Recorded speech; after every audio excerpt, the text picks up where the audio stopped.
estrogen to me is like the wonder drug. It's really responsible for so many things that I'm like, without it, that's why we start to see kind of this decline in our lives, our functionality and quality of life. And so I want women to be not scared of or just accepting to this is going to happen, I'm just going to give up on life. I think that with understanding and having these conversations, it allows people to understand what is biologically happening, but also being able to take charge and not accepting that model of I'm just going to give up and life is over.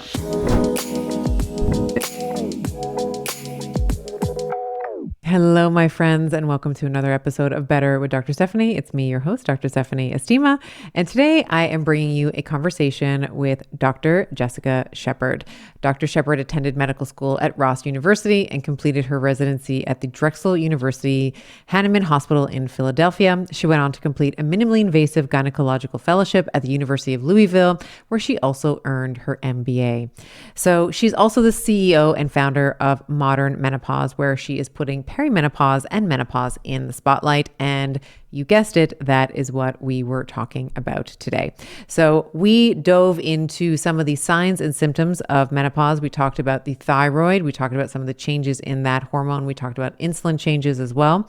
And then we moved into a conversation around testosterone replacement therapy in the context of gynecological and genitourinary changes. So we talked about changes in our anatomy and our physiology and function in menopause, intimacy, libido, and some of the ways that we can think about using testosterone in all the different forms to help replace that. We also talked about muscle preservation. We talked about some of the ways that we can do that through high intensity interval training, through resistance training, through changing our protein macronutrients, as well as supplements that she recommends for women who are in menopause. Dr. Shepard is someone who I met online and I already know is going to be a friend of mine for life. We had a wonderful conversation, and I think this is going to be useful for you or the women that you love who may be in perimenopause in that fourth decade or that fifth decade, who may be struggling, maybe looking for some answers and some scripts in terms of how they might approach their primary healthcare provider for menopause hormone therapy, testosterone therapy, etc. So please enjoy my conversation with Dr. Jessica Shepard. All right, and we are live. Dr. Jessica Shepard, welcome to the show. Thank you so much for having me here. Again, I have to brag a little that we have 2 Canadians on the session today, and I'm so excited. Let's just jump right in and let's talk about what menopause is. I know that there's an official clinical diagnosis where you go 12, it's a retroactive diagnosis, 12 months without a menstrual cycle. But let's maybe focus on some of the clinical signs and symptoms in perimenopause, because that is often a source of confusion for our beautiful women who are like, am I menopausal? Am I perimenopausal? It's 3 months. Does that mean I'm qualified? So talk a little bit about what are some of the changes that a woman might begin to expect in her fourth decade of life or earlier in some cases in terms of what perimenopause might look like for her. Yeah, I think I like to always give depiction of what that actually means. So menopause, like you said it's retroactive and you're looking at 12 months without a cycle. So I say that if you were to walk in a room and shut off the light and it's completely dark, that's menopause. But if you were to walk into a room and you had a dimmer switch, and you're just slowly over time, over your 40th decade, even into maybe your early 50th decade, dimming down that light. That's how I like to look at perimenopause, because it's this kind of transition where estrogen is starting to decline, but it's not quite all the way off. And so in that decline is where you start to see some of the symptoms come here or there. It's not really definitive. And then you have people who their experiences start to wax and wane. So they'll be like, I had a hot flash, I wasn't quite sure. And then they won't have it again. And then they'll have it again. And then you'll have people who start to have brain fog, a little bit of decreased libido. And so that really is showing as you're starting to decline that estrogen over a long course of time. It could be anywhere from 7 to 11 years. That's the experience. And that's the symptoms that people feel over time. So eventually, yes, you will get to a point where you won't have any more cycles. And usually in the first 2 to 3 years after menopause is when you'll have the most severe vasomotor symptoms, which is your hot flashes and night sweats. But prior to that, I think is really that transition. And that's what becomes so confusing, is because people are like, well, I'm having symptoms, but I still have my period. And that really Right. creates that confusion. And that's why I like to say it really is this transition until you get to a point where you have no periods. And that's when we can clinically say, yes, you're menopausal because there's not enough estrogen to give you a bleed. Right. And let's talk about maybe what we might see on labs as well. So we have this, you're walking into this room, it's a little dimmer, things are a little less shiny, less Right. bright than maybe they once were. But let's talk about some of the, and certainly, obviously, we're going to see things like estradiol plummet to about you said walking into the room and it's dark, it's like 1% of what it once was. Yes. So there is this astronomical drop that we see, this exponential drop. It's not linear. I think a lot of people also make that mistake as well. Is that humans tend to think like in a linear fashion. Oh, it's going to be a stepwise decline. I can handle that. It is, you fall off a cliff with estrogen. But I'd like to maybe focus on some of the other hormones that are related to it. Maybe we can talk a little bit about thyroid, because I think that that is also something that really can, for a lot of women, go off the rails. What are you seeing in practice in terms of thyroid function in those perimenopausal years, that perimenopausal transition, and then through the menopausal transition as well? Yeah, and just of note, the thyroid, I call it like the little engine of the body, and it's really responsible for so much. It's kind of like the catalyst for maybe all the other hormones, and a lot of times when you have dysfunction in the thyroid, some of the other hormones may be a little altered as well. And so it really is this small little gland, but it really has so much power, because when you do have thyroid dysfunction, you can have changes in bleeding, right? And so that's the reason why in perimenopause, if someone complains of changes in bleeding, we'll be like, well, let's check your thyroid. It contributes to our cardiovascular health, your bone health, your cognitive impairment, and even mood changes. And so it is quite common when we think of abnormalities in thyroid. It is the most common endocrine abnormality in women, and specifically after the age of 40. Okay, so there are going to be a lot of different changes that you'll see symptom-wise, because the thyroid and how it produces that main thyroid hormone, T4, is again going to start to decrease. And not to forget, metabolism is also another big part of the thyroid and what it does. And so if you start to see some of these changes in how it's able to function throughout your 40th decade and into your 50th, that's again why you'll start to see some of those changes in how we're able to metabolize, which your metabolism decreases, which is going to again go to how you are able to maintain your weight. And a lot of people note weight increase even though they're exercising and or eating the same that they always have. And then also you start to see on labs as well changes in your TSH as well as your T3 and your T4. And so that's why specifically for my patients, for women in their mid-age area and perimenopause and menopause, I will tend to draw more than just your TSH. I will also draw a lot of other labs in the thyroid panel, like your T3 and your T4 and your radioactive uptake, and looking at how all of those go together with your TSH, because I think I like to call it front office and back office. I like to check on the back office and make sure that they're doing all the things that they need to do as well.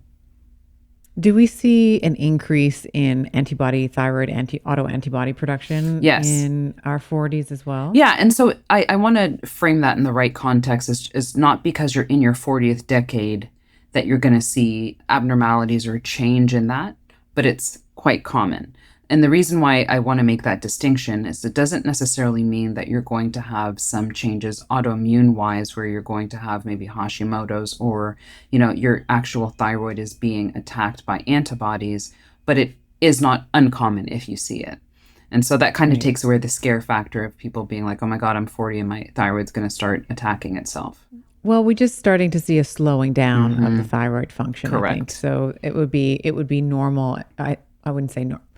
I'll use your words. It's more common that we might see more production of these autoantibodies, and certainly there's a threshold where we consider that abnormal. But yeah, I love that, and I wanted to maybe just also speak about some of the other changes that we see in menopause. I think that there's some shame around sexual changes in terms of even in the act of sex, Yes. like painful sex, poor lubrication. And then in our everyday life, I think that there's a lot of women will sort of quietly report maybe to an OBGYN like yourself, more incontinence, Yeah. things like that. So can we talk a little bit about some of the changes that we see from the sort of genital urinary system and the reproductive system and the reproductive side as well? Yeah, I think it's all one realm of when I think of sexual health in women specifically during this time frame, is that you're going to see physiologic changes because biologically you're going through perimenopause and menopause, which is going to decrease your estrogen, which estrogen to me is like the wonder drug. It's really responsible for so many things that I'm like, without it, that's why we start to see kind of this decline in our lives, our functionality and quality of life. And so I want women to be not scared of or just accepting to this is going to happen. I'm just going to give up on life. I think that with understanding and having these conversations, it allows people to understand what is biologically happening, but also being able to take charge through whether that's lifestyle, whether that's behavior modification, whether it's medications that are needed, or even hormone replacement therapy, as a way to somewhat offload some of these changes that are occurring so that our quality of life doesn't necessarily have to plummet, and not accepting that model of I'm just going to give up and life is over. So going back to sexual health, I look at it as how does the mind respond to sexuality, which is more of the libido side of it, and that's more of the desire or the interest to be intimate. And then you have your biological, physiologic portion of sexual health, which is because of the decline in estrogen, you start to have tissue changes. And that really is going to go to when you think of the pelvic area, specifically the vagina and the urinal tract or the urinary tract. That's why you start to see increase in urinary tract infections. You start to see vaginal dryness. And that really is because the estrogen is not allowing increased blood flow, and it's changing the collagen in that area. So it's not as elastic. The elasticity is going to decrease, and that causes the pain in sex, which then people are just like, because we're having painful intercourse at this point, I'm going to refrain from it. So you have the mind portion of it, which is I don't really have the desire to partake in intimate moments. And then you have the physical aspect of that is because I have all these changes in the genitourinary system. It's painful, and now I'm going to refrain from it. So I always look at it, I pull it apart from two different angles, because you have some people who may not, have lubrication and maybe don't have any issues vaginally, but their desire is gone, and vice versa. And some people have both. It's important to recognize those two aspects of it and make sure that you're addressing both ends of it. So you were talking about some tissue atrophy inside the wall of the vagina. Do we also see atrophy in and around the vulva? Do we see clitoral atrophy? Are those things that we also see as well, which is then going to also kind of laying into what you're talking about? Certainly libido is multi-layered, there's the relationship that you have with your partner or partners or what have you, which can be sort of more of a psychological piece to it. But then if under that declining testosterone and then declining estrogen, we're also now seeing anatomical changes where it's harder for, maybe the clitoris is smaller than what it once was, or even just the contractions that happen during an orgasm are less strong, like the patient or the person's experience of that orgasm maybe is less. Do we see hormone replacement therapy also as a potential solution for that as well? Is that something that's also happening too for women? Yeah, so funny that you mentioned that, is that you do see changes biologically when we think of the clitoris, because then you're going to have decreased sensitivity for the nerve endings in that area. And then also when we think of, when we were talking about kind of the desire to have intercourse, you really see this change in testosterone levels as well, which women do have testosterone, believe it or not. We have smaller amounts than men do, but it's still very potent. And so when you have a decline in testosterone, that again is going to go to our libido and our sex drive.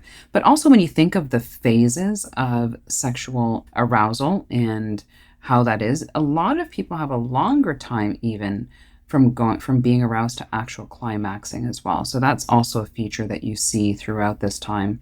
And that's when I think women become maybe discouraged from having intercourse because of that time frame that lengthens.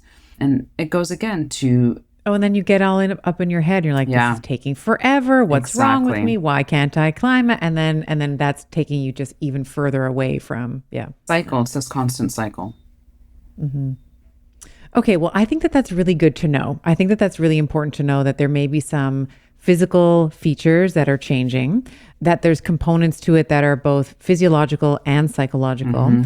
I wanted to jump into lifestyle, but I think before I do that, I think it might be just a great time to jump into hormone therapy, Yeah. because I think that this is, I've heard you talk about testosterone replacement therapy for women before. I've heard you talk about, menopause hormone therapy, hormone therapy in general. So we've had lots of guests on the show, Dr. Mary Claire Yeah. Haver and Susan Gilbert-Lenz, and we've all talked about the WHI. We just want to put this damn paper to bed. So we can maybe skip over that briefly and get to the indications and contraindications around where hormone therapy might be appropriate. So we're talking right now about sexuality, potentially low libido. What would be an appropriate intervention for a woman, and what should she be thinking about when she's going to speak to her primary care provider about some of these changes, these genital urinary and these sort of sexual changes that we've been discussing? What are some of the key facts that she needs to be able to relay to her PCP in order to have a conducive discussion around what the best path is for her? Yeah, I think that would be a tough conversation, obviously, because when we look at testosterone, it's not one of the most popular parts of hormone replacement therapy. And then for females, there is no testosterone product that's approved by the FDA. And so you will probably, for more times than often, get pushback from asking for testosterone in the form of it being replaced. But we do know that they decrease with time and they get to low levels. But the beauty of testosterone, when you look at it physiologically and what it contributes to, obviously we talked about libido, but there's so many other parts of the body that it contributes to. When we think of bone health, it actually improves bone density and also energy levels and brain fog. So we have receptors for all our hormones all over the body. And so I think we have kind of pigeonholed testosterone just to libido, which is very beneficial for, but there also are other benefits from taking testosterone therapy. So I would say to a woman who's going to her PCP and knows that she has decreased libido, is stating the obvious is sometimes very helpful. I know that studies have shown that testosterone can help with decreased libido for females. Is this something that we can look into? Because now you're kind of putting it back into the lap of the physician. And at that point, if a physician is not comfortable with prescribing that or giving any recommended dosages or reasons why, then that's when you can find someone who is to give you what you need. It doesn't necessarily mean that that physician is a bad physician, but if they're not comfortable with testosterone therapy, what it's used for and how to give it, then that's their way of saying, this is something that's not in my wheelhouse. And that's okay. And they don't know how to manage it. Right. If they don't know how to manage it or titrate based on what's happening for you, you actually don't want to be under the care of that individual anyway, because they don't necessarily know what to do for that specific for that specific silo, for that, if we're talking about TRT in particular, if they're saying, hey, I'm not really comfortable with it, I haven't had training in it or whatever it is. I mean, they might not come out and tell you that, but they're just going to say something subtle like, I'm not comfortable prescribing that. It's up to us to say, okay, well, we wouldn't want to be under the care of someone who's not comfortable, and doesn't have a lot of experience, let's say. Yeah. And I don't think that's a bad thing. I don't think people should look at someone as they don't know what they're doing. They're just not comfortable. And that's okay. Yeah. Move on to someone who is going to be able to provide you that information. Totally. That's wonderful. So in terms of, just staying with TRT for a moment, you mentioned that there's no current product that is FDA approved. So most of the testosterone prescribing has been done off-label. Correct. So how, there's pellets, talk to us about some of the options that females have, and what is obviously everybody's going to be different. And, Dr. Shepard is a doctor, but she's not your doctor. She doesn't play, she's a real doctor in real life. She doesn't play one on TV, but she's not giving you actual advice, like specific advice for your particular concern here. But if we were to sort of generalize and say, hey, what are some of the target ranges that we would like to see female testosterone, both free and total, in? What are we trying to aim for? And then how do we use some of the products that are currently available for men who are seeking out TRT? How are those currently being used off label for females? Yeah, so off label use for testosterone, there are many options. It can come in a gel formulation, which is what men use, but obviously we don't need as much as men. So our dose is going to be significantly less than what we would use for men. And that can be used in a daily form. And then you can still do injection. I'm not a fan of the injection form, but it still can be done in an injection form. Again, you have to go to someone who understands the dosage and how that needs to be decreased for women. Then you can also get it compounded in a cream form. And in the cream form, that's sent to a compounding pharmacy, and you can use that. And daily, you would use the cream on the inner thigh and or the labia. And then obviously you have your pellets, which are your bioidentical forms, which is a small injection, and it's placed in pellet form, which probably looks like a grain of rice. And that's placed in the buttocks, in the fat pad of the buttocks, to extend over a course of anywhere from 3 to 4 months. And do you find that there's habituation? A lot of women that I know who've gone on TRT, they're like, when I first was on it, I felt amazing. And then that sort of high, like they sort of rode that area under the curve, let's say, and then they weren't feeling as great. And then there was sort of this maybe desire or want to increase the dosage. What do you see in terms of habituation around TRT use in women, if any? Maybe there's some clinical patterns that you've been able to, I think that it also depends on the timing on when you start any form of HRT, but specifically for testosterone, we've been kind of shunned from using it for so long that when most people started, and I would say this for most of my patients, because they're so low in their levels of testosterone, when they get their first initial dose, it's because it's like a boost. It's almost like it's a high, right? So you're going to a level where you were kind of at, for picking numbers, at maybe single digits, and now we're bringing you to triple digits. And you're like, oh my gosh. So your body obviously is going to respond to it as like, whoa, this is amazing. But you are right that most people will be like, I don't feel great anymore. So I always counter that with, you are feeling not great because you had this experience of a heightened experience. That's what you're now comparing it to. I'll say, okay, so the next question I wanted to ask you, just in line with using TRT for, you're mentioning you have a lot of women on TRT for cognitive function and executive function. Can we also, we were talking before about some of these anatomical changes that happen for women with clitoral atrophy and, the poor contractions, let's say, in the vaginal wall with orgasm. Are we able to topically apply, or maybe it's the pellet, maybe all of them are fine, the gel? Are we able to use testosterone directly on the anatomy in order to help with regrowth if there has been atrophy, or to help with muscle integrity? I know that the muscle in the vagina is slightly different than a skeletal muscle. It's like smooth muscle with those, the sort of rhythmic contractions. But is testosterone something that we can use to reverse, let's say, the effects of aging or menopause on our sexual function? Yeah, so I think when you think of sexual function and how testosterone rather is actually going to enhance that is, one, is that we have testosterone receptors in the clitoris and on the vulvar area. And so applying testosterone cream and or gel directly to the clitoris and the vulva can have some profound effects. When we think of arousal and or orgasm, it really can help that. Now, do I necessarily advise all my patients to put it directly on the clitoris? Not necessarily. I do like to, I guess you can say, start conservatively in the sense of putting it on the inner thigh and or the labia. And then if some people would like to say, from where I've gotten now, I would like to enhance either the size and or arousal clitoral wise, to go ahead and do that. I think more than often, a lot of women are actually not very comfortable with their sexuality in general. And that's not necessarily a bad thing. I do think that that's because what we've been taught society-wise or through family history, culture, religion. And so even the point of getting to where you are wanting to be more aroused or you're wanting to experience orgasm has a lot to do with the psyche as well. And so it's not all going to be resolved with just applying testosterone. There are a lot of people who have emotional blocks when it comes to sexuality and who they are as a sexual person as well. So I always challenge that part of it too, Because remember, we talked about it earlier, intimacy and libido really are, what is the mind? How does it perceive it? How does it enjoy sexual acts or intimacy versus my body response?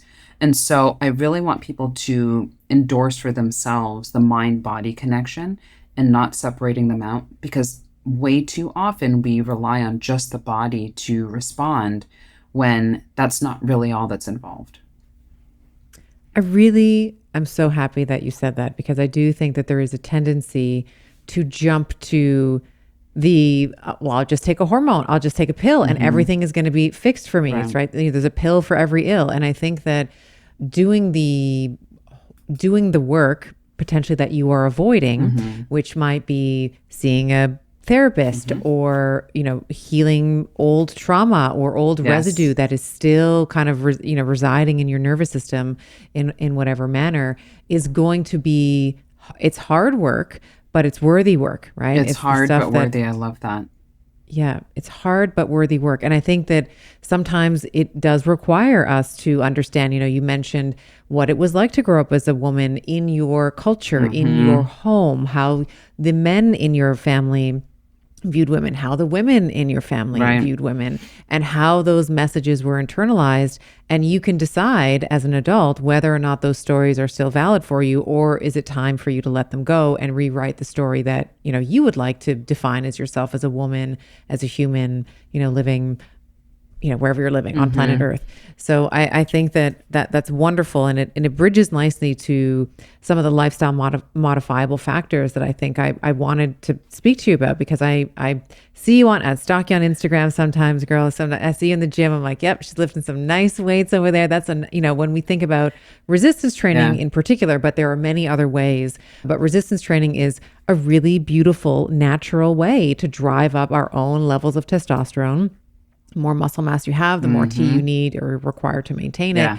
So what are some of the things, I think about almost like a trident. I think of nutrition, I think of movement, and then I think of stress, management or mitigation, if you will. What are some of the things maybe from each of those buckets that are very important for you when you're counseling a patient who is either in perimenopause, as I am, I'm 46 now, in perimenopause, it's coming up for me, or someone who is in menopause or postmenopausal? What are some of the things that are important, or let's say required for her, in terms of the way that she is moving her body, the way that she is showing up in her life? Yeah, I kind of have two buckets when I talk to my patients who are going through perimenopause and menopause, is that there's menopause and then there's aging, right? And so they have a lot of overlap, but they pretty much can be looked at two different entities. And the reason why that is so important is because we can't neglect what our body just does biologically in aging.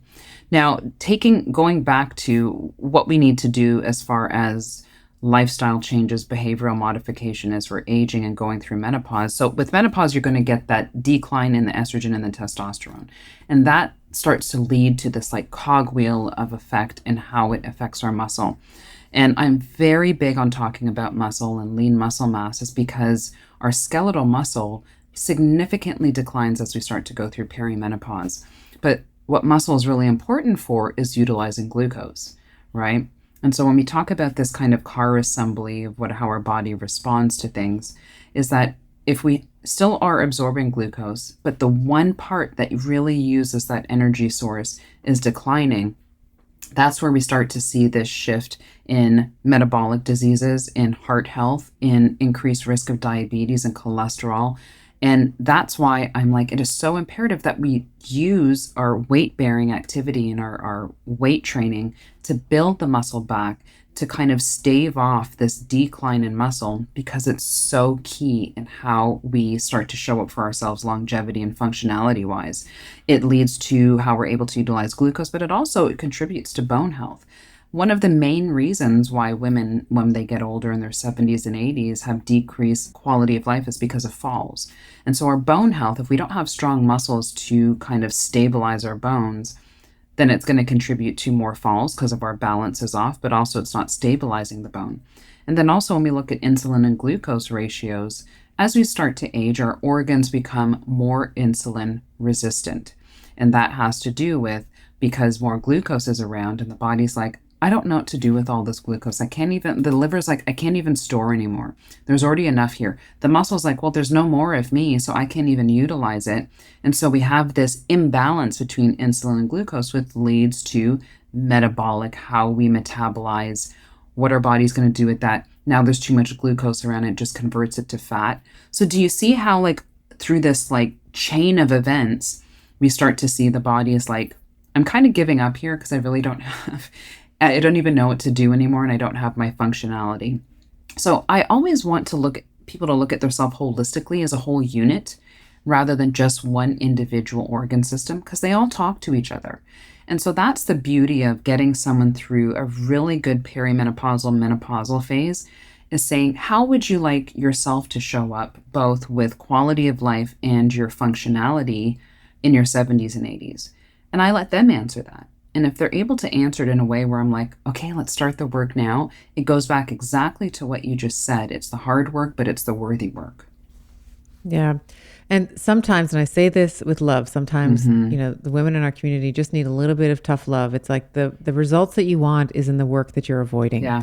I know that heavy weights, I know that lifting weights is hard work. I know when your muscles are like, please stop contracting. I don't want you to squat anymore. I don't want you to lunge anymore. It can be very painful, right? It can be, the lactase, all the metabolites are building up and, your muscles are screaming at you, but it's the adaptation, right? I was just about to say that. Right? It's the adaptation, and that's what makes you stronger. Because you know what our body's really good at? Adapting. And so all of a sudden, what you've gotten yourself to, whether it's weight training or eating better or movement or balance, then all of a sudden that becomes your level. And then you raise the bar, and then your body will adapt, and then you raise the bar. So don't shortchange yourself. Give yourself like the highest goal that you can reach and set out to attain it. And your body can actually do it. It's, just being kind of like going back to like my undergrad years in biology, when you're learning biology, the body is amazing. It's amazing what the body can accomplish when you give it the ability to do it, but also believe in yourself that you can accomplish it. When did you start lifting weights, and what does your current routine look like? Yeah, I started lifting weights probably in my early 30s. I was a very big proponent of it. Before, I was very much like more of a runner and did a lot of cardio. In my 30s, I still did a lot of cardio, but started to increase my weight training. And now I would say in my 40s, I've reverted more to like 80-20. Weight training, cardio 20%. And so my routine right now is that I do more weight training. I probably do it 3 to 4 times a week. And I will put in cardio maybe 2 of those 4 times. So about 50% of the time I'll do in either rowing or cycling and or running. But most of my time is spent with weight training. I do a lot of HIIT routine as well, and kind of increase cardio and change kind of your heart rate throughout the entire workout. But my goal really is to increase the amount of weight that I can lift over time. And I would say I'm not perfect at it, because sometimes if I'm traveling and I take maybe a few days off from weight training, then I do kind of have to start back, right, from where I was. So, because I want safety involved with that, and I don't want to injure myself. So instead of just continuing where I am, sometimes I know I listen to my body and I'm like, I got to go down a few pounds, and then I'll get back to where I was. That's like an intuitive deload week. Yeah. So I sort of have that every 6, call it 7 weeks. I'm like, this week is just going to be a lighter week. I just need it. I'm tired. I'm run down from the program or life or whatever. So I love that. That's wonderful. And you mentioned HIIT training. And I think that there's a lot of conversation around what type of cardiovascular work perimenopausal and menopausal women need. I think that there's some proponents or some individuals who say we don't need any cardio. We already have a lot of type 1 fibers, no zone 2. And then there's people who think, no, you got to train your top end, the VO2 max, the HIIT training, as you mentioned, and the base, right? The zone 2, the zone 1 training. I tend to fall in the middle. I think we need both. I think you need to be training the bottom end of your cardiorespiratory capacity and the top end. I think VO2 max is a really good predictor of longevity and how well, I shouldn't say longevity, your health span. Yeah. How healthy you're going to live over the years that you have. And again, HIIT training, sometimes, psychologically, that it's on the calendar, and, you get more and more agitated the closer that HIIT training session gets, and you try to talk yourself out of it. But then afterwards you're like, wow, I'm so strong. I'm so happy I didn't skip out on that. Another reason I love HIIT training is because in that I will work with, in the exercises that I do, mobility and movement and functionality. Because in weight training, obviously, I will lift heavy weights. So I'm really focused on my posture and stability and getting to the weight that I would like to. But what I love in those intervals where I'm able to, whether it's running or whether it's doing sprints, is I really want to make sure that my balance and the functionality of stretch and how I move my body is still intact. So, and the reason why I say that and encourage it is because when we're older, yes, you have strong muscles that can keep you stable, but you also have to do a lot of course correction with balance and the ability that if you do trip and or fall, your body has the quickness and the agility to now thwart off that fall, which can lead to then the fracture. And so I do like the ability of, like, when you see older people who are able to do like planks, push-ups, burpees, that is showing another side of your body and what it can do in functionality while still increasing your muscle mass to give you the strength that you need. So I'm a proponent of both. Yeah, and type 2 is you're training your power and your explosivity, right? So with weight training, we are still training those type 2 fibers, but you're not, I guess it depends on how you perform the concentric. I tend to perform a really slow eccentric, so really long on the, let's say if you're doing a bicep curl, really long on the elongation part, and then I'll try to explode up. So there is some power there, Right. but you're also, with something like a burpee or a sprint, you're also working, into your point, the tendinous components of the joint. You're working in your proprioception because there's a lot of very quick movement, right? And that's very important. You mentioned falls. I think that that's also really important because you can't really, with an osteopenic or an osteoporotic bone, you can't really supplement your way out of that. I mean, you can, there's like vitamin, there's people take calcium and vitamin D. You're going to work a little bit on the cortical bone there, but the whole point of an osteopenic or an osteoporotic bone is the loss of the cancellous bone, which is like the bone in the middle, like that spongy trabecular where the red, the bone marrow is produced. And you can take, bisphosphonates. I don't know if you've ever prescribed that. I mean, they Very rarely.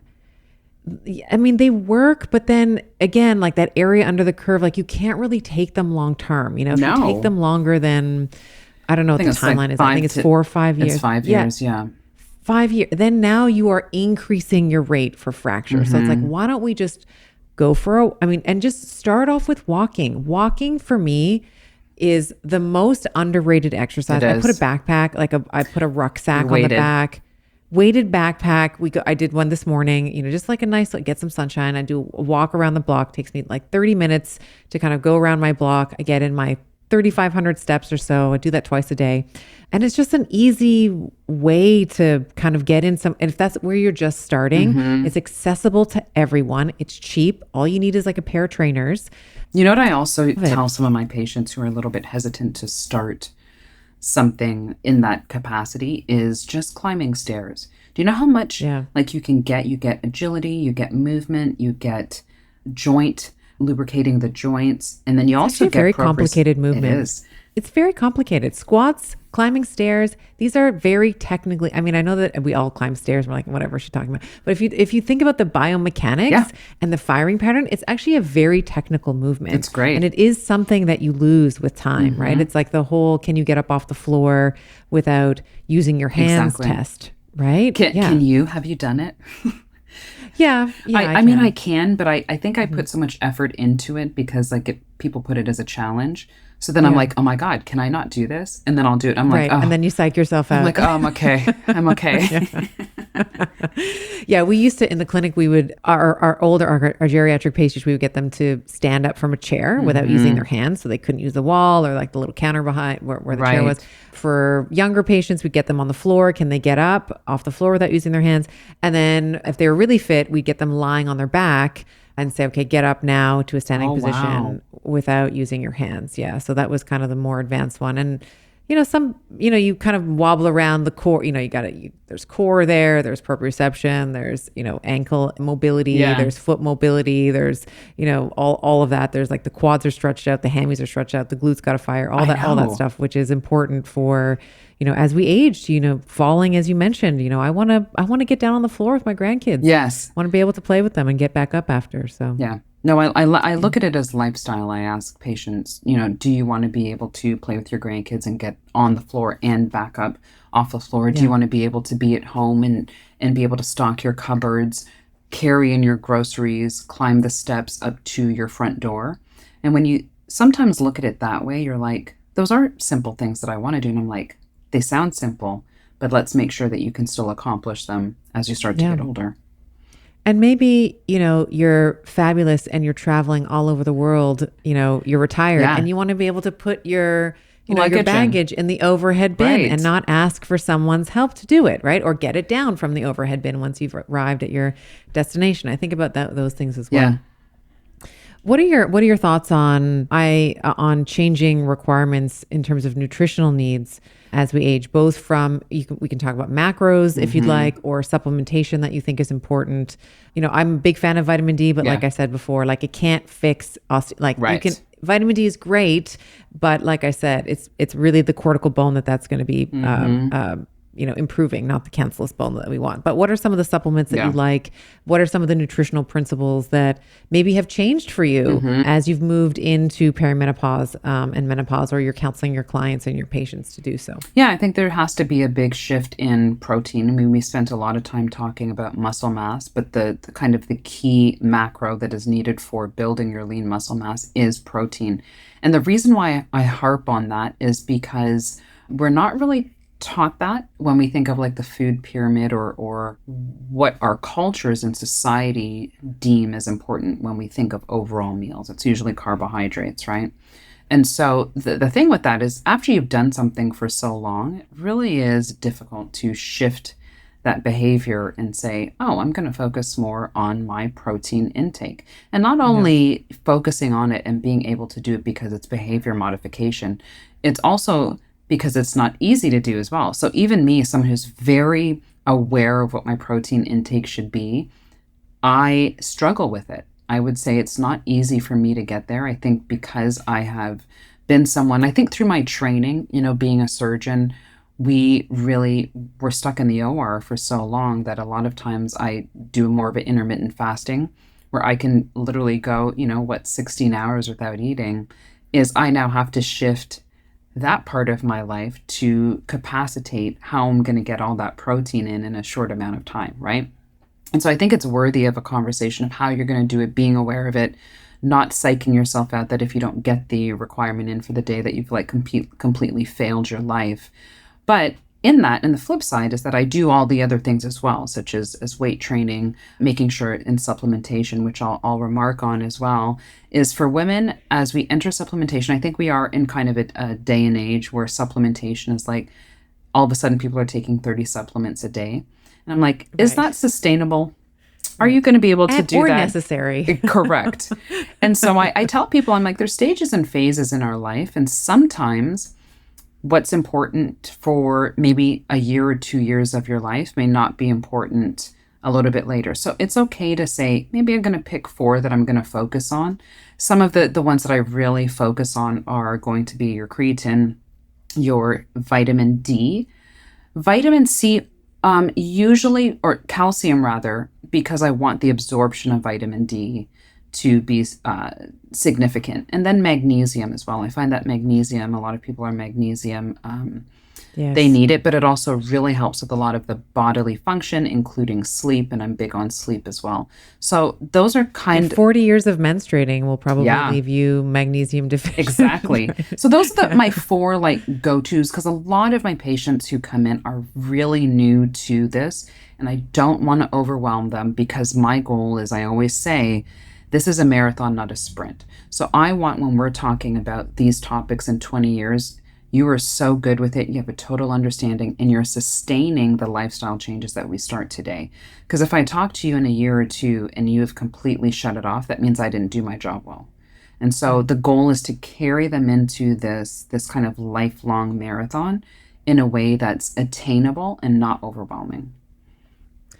Yeah, I would say I'm in agreement with you. I tend to be a supplement minimalist. I do think that healthy fats are super important. The magnesium, as you mentioned, the vitamin D, I like that with K2. What are some of the other ones that I mean, those are the really big ones. I like a greens powder as well. I do too. Because I just don't find, and this is just maybe me as a failure as a cook, but I just can't get in a pound of greens every day. Yeah, no, I think it's a great way to Yeah. to increase that. And Yeah. I know you've probably seen this recently, like they poo-pooed on green powders, and I'm just like, what is it that we can never like? Eggs is good one day, eggs is bad one day, and I'm just like, I oh Lord, know. Yeah. yeah, Yeah. Yeah, I like a greens powder, and I'm trying to think of anything else. I do take omega-3s. Like I take omega-3s pretty regularly yeah. as well. I think I get that out of supplementation enough, which I'm Yeah. glad because there's so much stuff that I don't get in food that I'm like, I need to offset that in supplementation. Yeah, and you have to, not to get into agriculture, but I think that when we think about the way that food is raised, often the plants that we're, planting they've just been planted in the same soil over and over and over again. There's not the nutrients that maybe a radish or a broccoli or Right. whatever had 20 years ago. So I do think that supplements are important, but I want us to really focus. I want us to major in the majors, right? It's, what we've been talking about, increasing your protein. I think healthy fat, fiber, these things are very important. Carbohydrates, I think it's important I think we have to, I used to be, and I still am as a therapeutic intervention, reducing your carbohydrates, especially for women who are seeing a temporary, not permanent, a temporary reduction, let's say in carbohydrates, Yeah. especially if we're seeing a lot of visceral fat accumulation, which we do see in menopausal women. You can actually, manipulate your macros a little bit to help, bring down your carbohydrates. Yeah. And then you can reintroduce them. I typically have most of my carbs after I work out. So I'll do a leg, and especially around leg day, there's a nice big fat piece of sourdough toast waiting for me at home. And, I like my oatmeal. I like all that kind of stuff that I time like around my Right. exercise so that I know that the muscles are going to be able to utilize it. Because the other thing we also want to think about, you mentioned glucose and insulin, which I love, and I'm so glad you did. We do tend to become insulin resistant as we age, and muscles do function as that glucose sink that are going to be able to independently take up glucose from the bloodstream.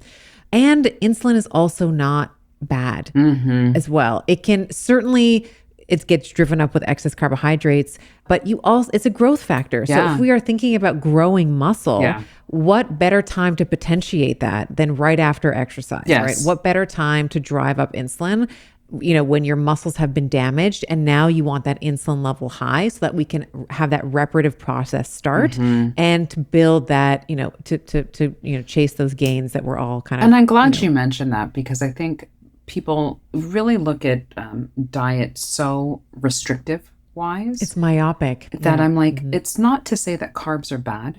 It's Yeah. how we utilize it. How are you using it to fuel the body? I think in that sense of when you're using it, knowing what activity you did so that the macros that you're providing is actually being used rather than just being not used. That's when it becomes the problem is the things that you're eating are not fueling what your body is doing. It's just sitting there.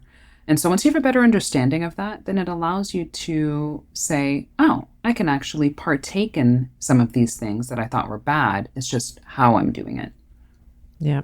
Yeah. Wonderfully said.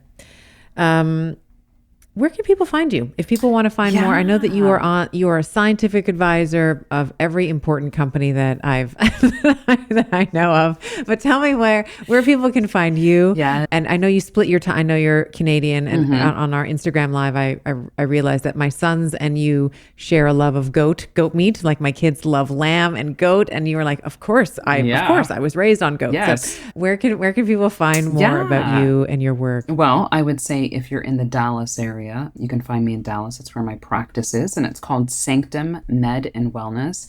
And you can actually follow us on Instagram at Sanctum, SANCTUM, Med, MED, Wellness, WELLNES.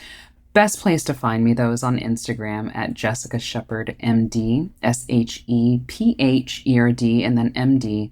And that's really where I have kind of a lot of info. But because I talk so much about menopause, I actually had to extract all my info on my Instagram and put it to Modern Meno, MODERNMENO.